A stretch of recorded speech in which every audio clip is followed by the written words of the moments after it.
Hello students, मैं doctor Smita 2011 से UGC net JRF TGT PGT और एलटी ग्रेड की गृह विज्ञान की क्लासेस गोरखपुर में चलती है।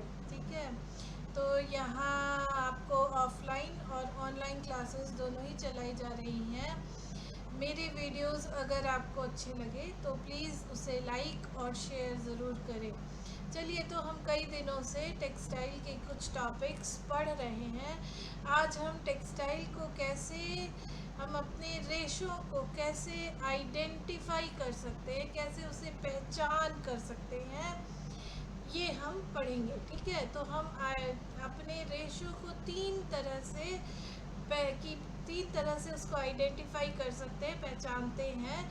एक होता है जब हम उसको माइक्रोस्कोप में देखते हैं या सूक्ष्मदर्शी में देखते हैं तो वो कैसा दिखता है। दूसरा होता है वो हम दैट इज़ बर्निंग टेस्ट, जिसको हम बर्निंग टेस्ट कहते हैं। मतलब हम उसको जब जलाते हैं तो वो जलते वक्त कैसा होता है, उसका स्मेल कैसा होता है, उसकी राख कैसे बनती है, ये इससे भी हम रेशो को पहचानते हैं। और तीसरा है हमारा, वो है रासायनिक टेस्ट या केमिकल टेस्ट। तो हम सबसे पहले हम माइक्रोस्कोपिक टेस्ट और बर्निंग टेस्ट पढ़ेंगे, उसके बाद हम केमिकल टेस्ट पढ़ेंगे। तो सबसे पहले चलिए हम एक एक करके एक एक रेशियो के माइक्रोस्कोपिक या सूक्ष्मदर्शी में वो कैसा दिखता है और जलने पर वो कैसा होता है, ये हम देखेंगे। ठीक है, तो कॉटन का अगर हम लेकर चले तो कॉटन का क्रॉस सेक्शनल व्यू, अब माइक्रोस्कोपिक टेस्ट में भी हम दो तरह से देखते हैं। एक वो लंबाई में, ठीक है, लंबाई में वो कैसा दिखता है, मतलब लॉन्गिट्यूडनल व्यू उसका कैसा होता है। और एक जो उसका क्रॉस सेक्शन, मतलब अगर हम उसको अनुप्रस्थ काटे तो अनुप्रस्थ काटने पर वो कैसा दिखता है। ठीक है, तो अब आप देखिए, तो लॉन्गिट्यूडनल व्यू में जो कपास है वो एक twisted flat ribbon with natural convolution. ये कॉन्वोलेशन शब्द याद रखिएगा, क्योंकि कई बार आपको एग्जाम में कपास माइक्रोस्कोप में कैसा दिखता है तो कॉन्वोलेशन शब्द दिया है। ठीक है, और हिंदी में आप देखिए, ये एक मुड़े हुए ऐंठे हुए चपटे रिबन की तरह दिखाई देता है। आप देखिए, जैसे रिबन होता है ना, रिबन मुड़ा मुड़ा सा होता है, वैसा ही मुड़ा मुड़ा सा ये जो लॉन्गिट्यूडनल व्यू है लंबाई में ऐसा दिखता है।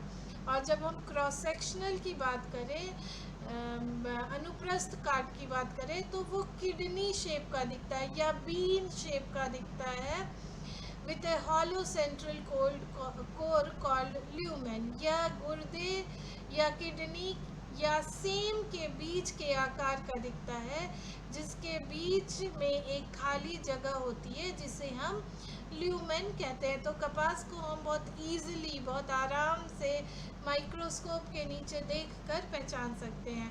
दूसरा है इसका बर्निंग टेस्ट, मतलब हम जब इसे जलाते हैं, ठीक है, तो जब हम इसको आग के पास ले जाते हैं तो ये सिकुड़ता नहीं है और न ही आग से दूर भागता है। इट डज नॉट श्रिंक और फ्यूज, ठीक है, ये जलता ही चला जाता है। ये एक स्थिर पीली लौ के साथ बहुत तेजी से जलता है। It Burns rapidly with A steady hollow flame. ठीक है, जब हम इसको आग से हटाते हैं तो लौ बुझने के बाद भी जलता चला जाता है। Continues to burn with a glowing ember after the flame is out. ठीक है, अब ये महकता कैसा है, जब हम इसे जलाते हैं तो it smells like burning paper और ड्राई लीव्स। ठीक है, क्योंकि ये एक सेलुलोजिक रेशा है, इसीलिए ये इसकी जो गंध होती है वो जलते हुए कागज़ या सूखी पत्तियों जैसी गंध होती हैं। और इसकी राख जो होती है वो fine light grey soft and fluffy ash, इसकी राख बहुत हल्की भूरे रंग की और मुलायम और पाउडरी ऐश बनाता है। मतलब आप जैसे टेल्कम पाउडर को टच करेंगे ना, उसी तरह का ये पाउडरी ऐश बनाता है। नेक्स्ट रेशा देखिए, दैट इज लिनन। लिनन ये बहुत ही हम देखे थे बहुत ही सॉफ्ट और बहुत ही फाइन रेशा होता है जो हम अलसी के पेड़ से प्राप्त करते हैं। अब इसका माइक्रोस्कोपिक व्यू देखिए, तो ये जैसे बांस में गांठें होती हैं ना, लॉन्गिट्यूडनल व्यू में आप यहाँ पर फोटो देखिए, ये जो गांठें हैं, ये गांठों की वजह से हम लिनन को या किसी भी बास्ट फाइबर को, तने वाले रेशे को, हम इनकी गांठों से पहचान सकते हैं। ठीक है, तो straight and hair like marked with distinct cross marking और नोड्स ध्यान रखिएगा, रिजेंबलिंग बैम्बू जॉइंट्स। तो नोड्स करके आपको एग्जाम में पूछता है, यह सीधा और बाल जैसा दिखता है जिस पर जगह जगह गांठें दिखाई देती है।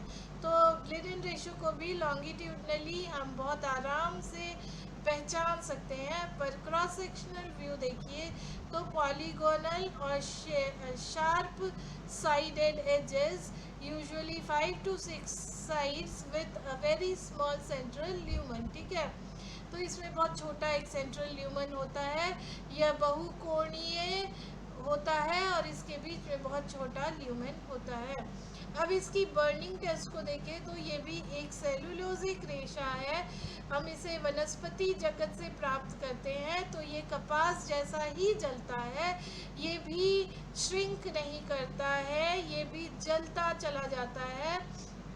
जब इसके ये एक स्थिर पीली लौ के बहुत तेज़ी से जलता चला जाता है, और जब हम लौ से हटाते हैं, आग से हटाते हैं, तो ये सुलगता ही रहता है, ये भी बर्निंग पेपर की तरह ही स्मेल करता है, और हम इसका भी पाउडरी ऐश प्राप्त करते हैं। तो केवल अगर हम बर्निंग टेस्ट करें तो कॉटन और लिनन को हम अलग अलग से नहीं पहचान पाएंगे, हम उसे माइक्रोस्कोपिक टेस्ट में ज़रूर पहचान लेंगे कि कॉटन में मुड़ा हुआ रिबन लाइक स्ट्रक्चर है और लिनन में आपकी गांठें हैं। तो इस तरह से हम माइक्रोस्कोपिक टेस्ट में तो दोनों को अलग कर सकते हैं, पर बर्निंग टेस्ट केवल अगर हम बर्निंग टेस्ट करें तो हम उसे अलग नहीं कर पाएंगे।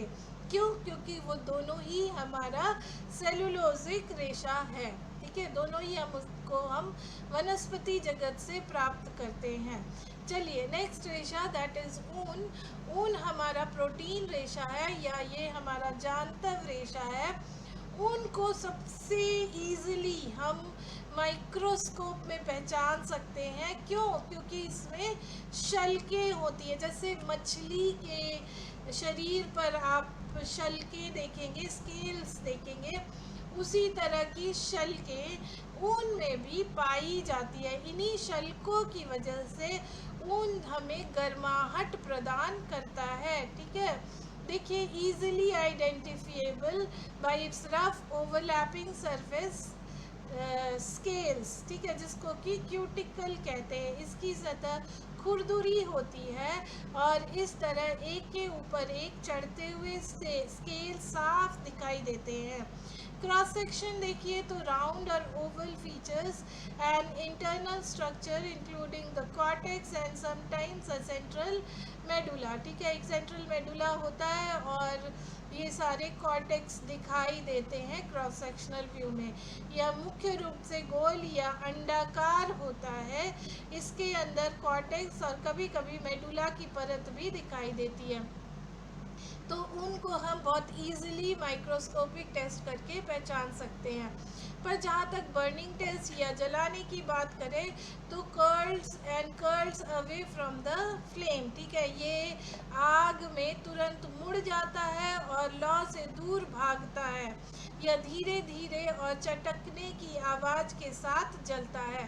Burn slowly with sputtering flickering dark flame. ठीक है, ये फ्लिकरिंग मतलब आपको रुक कर धीरे धीरे एक आवाज़ के साथ ये जलेगा।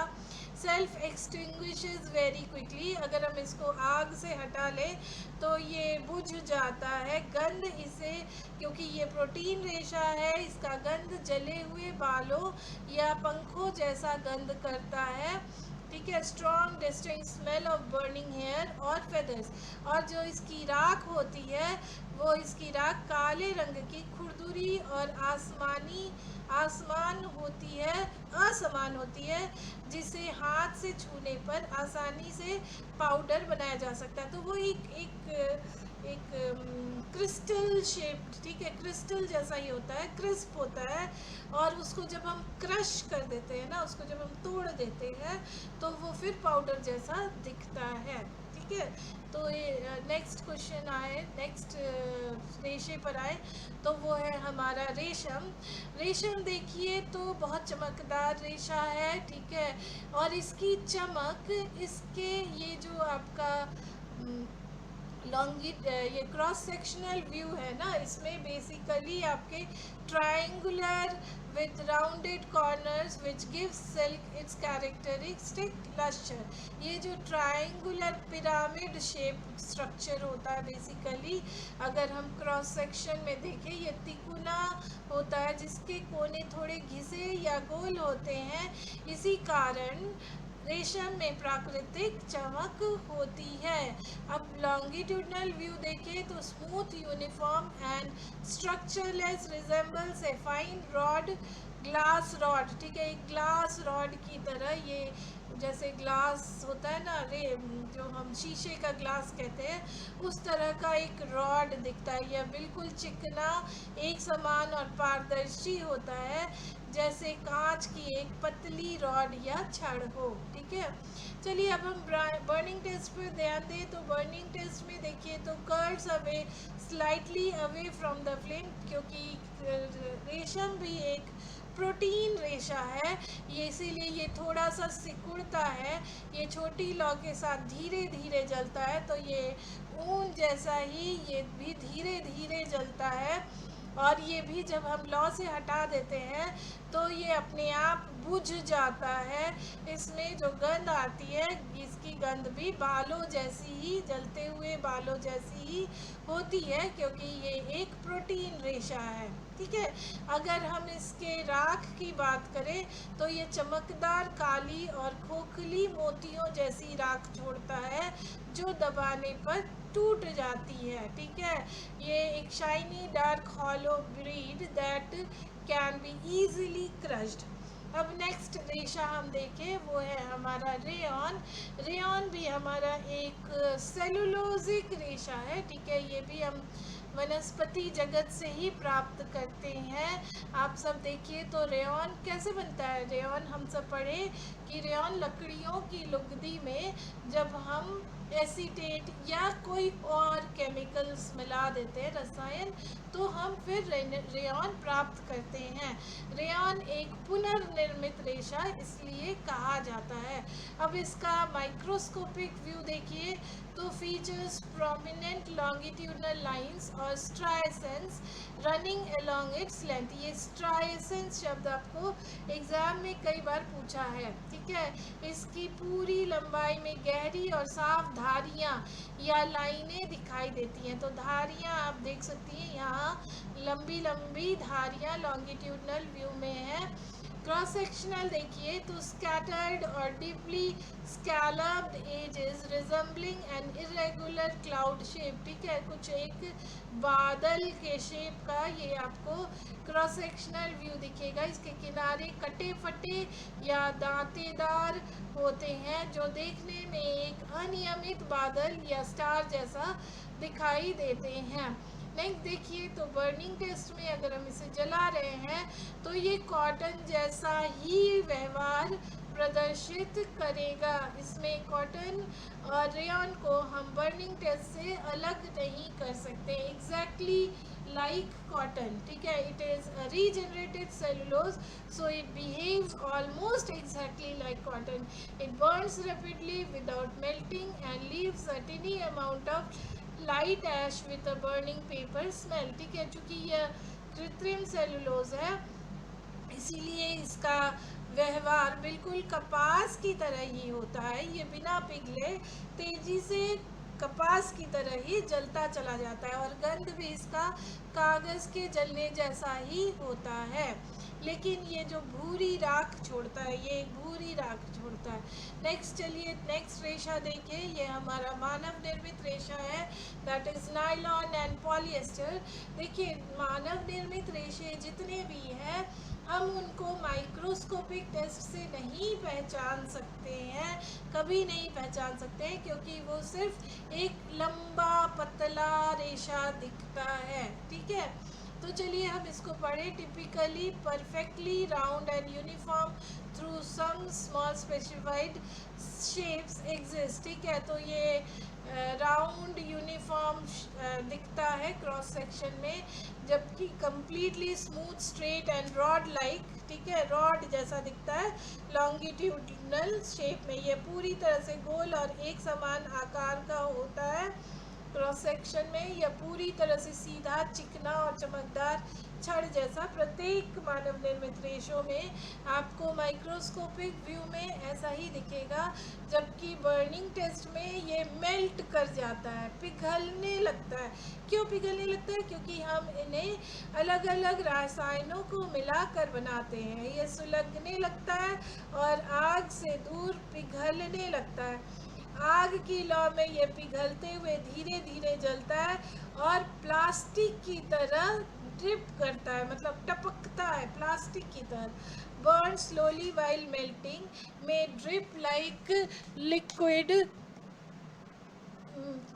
चलिए फिर से देखिए। Shrink fuses and melts away from the flame, burn slowly while melting में ड्रिप लाइक लिक्विड प्लास्टिक। ठीक है, आग से हटाने पर ये खुद ही बुझ जाता है और बहुत धीमा हो जाता है। ठीक है, ये धीमा धीमा जलता है। इसका गंध देखिए तो इसमें से अजवाइन जैसा एक विशेष रासायनिक केमिकल का गंध आता है। Chemically ciliary like slightly fishy order. ठीक है, ये एक रसायन जैसे वो जल रहा हो।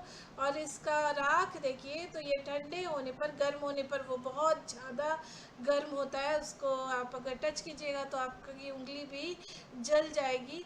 लेकिन अगर जब ठंडा होता है तो ये ग्रे या भूरे रंग के मन के या बीड जैसा बन जाता है, जिसे हाथ में से तोड़ा नहीं जा सकता है। ठीक है, हार्ड टफ राउंड ग्रे और tan breed that can not be crushed.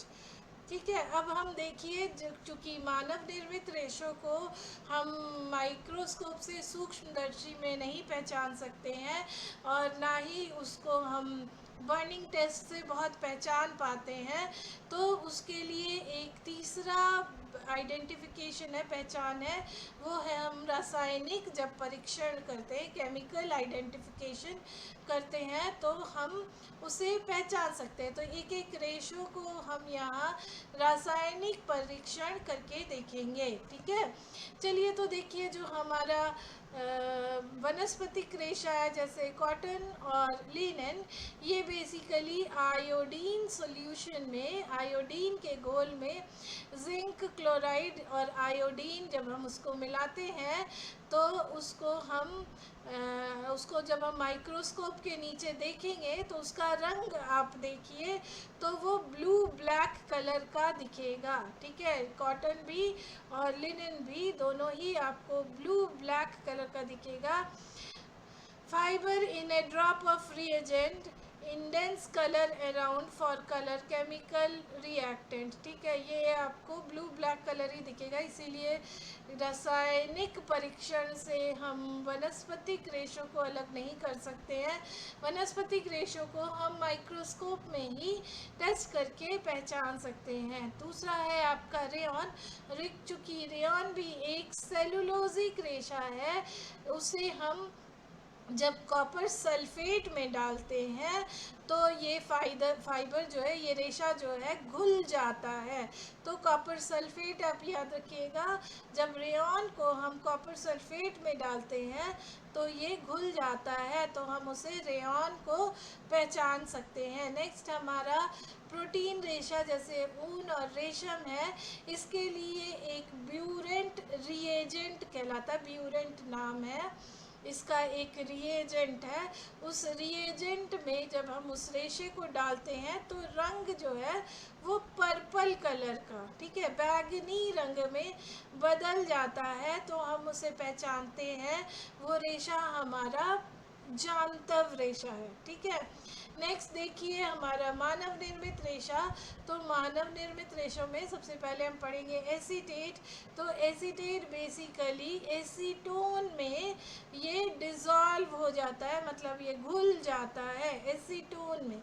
Acetate से एसीटोन ध्यान रखिएगा, ये हमारे एसीटोन नामक रसायन में पूरी तरह से घुल जाता है, ठीक है। पॉलिएस्टर अगर आप देखिए तो डाई मिथाइल फॉर्मेमाइड में, डाई मिथाइल फॉर्मेमाइड में ये बेसिकली पूरी तरह से डिज़ोल्व हो जाता है। एक क्वेश्चन और आपको पूछा है, दैट इज मेटाक्रेसोल में, ठीक है। तो मेटाक्रेसोल में भी पॉलिएस्टर पूरी तरह से घुल जाता है। नेक्स्ट देखिए तो nylon. Nylon basically formic acid में घुल जाता है, पूरी तरह से घुल जाता है, और ये बेसिकली हमारा फॉर्मिक एसिड में ही घुलता है जो हमारा नायलॉन है। जबकि पॉलिएस्टर जो है वो गर्म करने पर हमारा डाई मिथाइल फॉर्माइड में घुलता है, जबकि मेटाक्रेसोल में पॉलिएस्टर पूरी तरह से घुल जाता है। चलिए अब हम कुछ क्वेश्चंस देखें जिससे हम इन टॉपिक्स को बेहतर तरीके से समझ सकते हैं। पहला प्रश्न है, under a microscope a fibre that appears to have a kidney shaped cross section with a hollow central core lumen and looks like a twisted ribbon। ये पूछ रहा है कि सूक्ष्मदर्शी के नीचे वह तंतु जिसकी अनुप्रस्थ काट गुर्दे के आकार की और बीच में खोखली होती है तथा लंबाई में मुड़े हुए रिबन जैसी होती है, तो वो कौन सी होती है? वो है हमारा कपास, ठीक है। एक्सप्लेनेशन देखिए तो the kidney shaped cross sectional central lumen and twisted ribbon like convolutions are the definite microscopic characteristics of natural cotton fiber। गुर्दे के आकार का क्रॉस सेक्शन, केंद्रीय ल्यूमेन और मुड़े हुए रिबन जैसी बनावट प्राकृतिक कपास के तंतुओं की मुख्य पहचान है। अगर यहाँ पर ऊन देखिए तो ऊन में अगर हम माइक्रोस्कोपिक टेस्ट करें तो उसमें क्या होती है? शल्कें होती हैं, है ना। और रेशम में अगर आप देखिए तो वो लंबी लंबी धारियाँ दिखेंगी, जबकि नायलॉन में कुछ भी नहीं दिखेगा, वो एक पतला लंबा सा नायलॉन दिखेगा, ठीक है। नेक्स्ट देखिए question, during a burning test a fibre curls away from the flame, burn slowly with a sprouting dark flame and emits a strong odor of burning hair। what type of fiber it is? दहन परीक्षण में मतलब burning test के दौरान एक तंतु लौ से दूर मुड़ जाता है, चटकने की आवाज़ के साथ धीरे धीरे जलता है और जलते हुए बालों जैसी तीव्र गंध देता है। वह किस प्रकार के तंतु होते हैं? ठीक है, तो वो कौन सा तंतु होता है? वो है हमारा ऊन। ऊन ही एक ऐसा प्रोटीन रेशा है जिसमें सल्फर होता है, ठीक है। सल्फर का हम सबको पता है ये एक जांतव रेशा है, और इसमें जांतव रेशों में एमिनो एसिड्स होते हैं, जो एमिनो एसिड जिसमें गंधक प्रेजेंट होता है या सल्फर होता है, वो दो एमिनो एसिड्स होते हैं, वो है हमारा सिस्टीन और मिथियोनिन, ठीक है। तो सिस्टीन प्रेजेंट होता है बेसिकली हमारे ऊन में, इसीलिए यही एक रेशा है जिसमें सल्फर होता है। When burned protein fibres emit a distinct burning hair or feather odor and self extinguish quickly। ऊन एक प्राकृतिक प्रोटीन तंतु है जिसमें सल्फर होता है। जब प्रोटीन तंतुओं को जलाया जाता है तो इसमें से जलते हुए बालों या पंखों जैसी गंध आती है, और वे जल्दी ही अपने आप बुझ जाते हैं। ठीक है, चलिए नेक्स्ट क्वेश्चन हम देखिए। Which of the following fibres will melt and fuse away from a flame, give off a sweet chemical odour and leave behind a hard uncrushable black bead. ठीक है, निम्नलिखित में से कौन सा तंतु लौ से दूर पिघल कर सुलगता है, एक मीठी रासायनिक गंध देता है और जलने के बाद एक सख्त न टूटने वाली काली मन के छोड़ देता है? तो इसका आंसर है पॉलिएस्टर। ठीक है, polyester is a synthetic polymer that melts away while burning, emits a sweet fruity chemical smell and cools into a hard irregular black bead। ठीक है, आप बोलिएगा नाइलॉन क्यों नहीं, क्योंकि नाइलॉन जो है वो ग्रे या टैन ब्रीड बनाता है, जबकि पॉलिएस्टर जो है वो काली रंग की ब्रीड बनाता है। यही अंतर है। पॉलिएस्टर एक सिंथेटिक बहुलक है जो जलते समय पिघलता है, मीठी रासायनिक गंध देता है और ठंडा होने पर एक सख्त अनियमित काली मनकों में बदल जाता है। ठीक है, तो इसीलिए इसका आंसर पॉलिएस्टर होगा। नेक्स्ट क्वेश्चन देखिए। तो if a fibre sample looks perfectly round, smooth, uniform and glass like under a microscope without any natural scales or nodes, it is most likely a। यदि कोई तंतु सूक्ष्मदर्शी के नीचे बिना किसी प्राकृतिक शल के या गांठों की पूरी तरह से गोल, चिकना, एक समान और कांच की छड़ जैसा दिखता है, तो वह संभव है। वह संभव क्या है? वो एक सिंथेटिक तंतु है। वो नाइलॉन हो सकता है, पॉलिएस्टर हो सकता है। ठीक है, कोई भी मानव निर्मित रेशा हो सकता है। Because synthetic fibres are extruded through mechanical spinnerets, they look artificially perfect, smooth and geometric under a microscope unlike irregular natural fibers। ठीक है, तो हम सब पढ़ेंगे कि कैसे सिंथेटिक रेशा बनाया जाता है। वहाँ पर मैं स्पिनरेट्स को ज़्यादा डिस्क्राइब करके बताऊँगी आपको, तो आपको शायद ये क्वेश्चन का एक्सप्लेनेशन ज़्यादा समझ आएगा। वो बेसिकली स्पिनरेट से निकाला जाता है, इसीलिए वो परफेक्ट होता है और स्मूथ होता है। चूँकि सिंथेटिक तंतु को मशीनी स्पिनरेट द्वारा निकाला जाता है, इसीलिए वो माइक्रोस्कोप के नीचे प्राकृतिक तंतुओं की तरह असमान होने के बजाय बिल्कुल परफेक्ट, सीधे और चिकने दिखाई देते हैं। ठीक है, चलिए आखिरी क्वेश्चन पढ़े। A student notices that an unknown fibre Burns very rapidly with a steady yellow flame, does not melt, smells like burning paper and leaves a fluffy light grey ash. This fiber belongs to which class? एक छात्र देखता है कि एक अज्ञात तंतु एक स्थिर पीली लौ के साथ बहुत तेजी से जलता है, पिघलता नहीं है, जलते हुए कागज जैसे गंध देता है और हल्की भूरी मुलायम राख छोड़ता है, तो वह तंतु किस वर्ग में आएगा? तो वह तंतु हमारा सेलुलोजिक तंतु होगा, क्योंकि सेलुलोज ही बर्निंग पेपर जैसा स्मेल करता है। चलिए इसका एक्सप्लेनेशन देखें। तो plant based cellulose fibres burn like paper because paper is also made of cellulose, है ना। पेपर भी हम सेलुलोज से ही बनाते हैं, इसीलिए ये कागज़ के जलने जैसा ही स्मेल आता है। They do not melt and they leave a light weight powdery ash. पौधों पर आधारित सेलुलोज तंतु कागज़ की तरह जलते हैं, क्योंकि कागज़ भी सेलुलोज से बना होता है। यदि पिघलते नहीं हैं, ये पिघलते नहीं हैं और हल्की पाउडर जैसी राख छोड़ते हैं।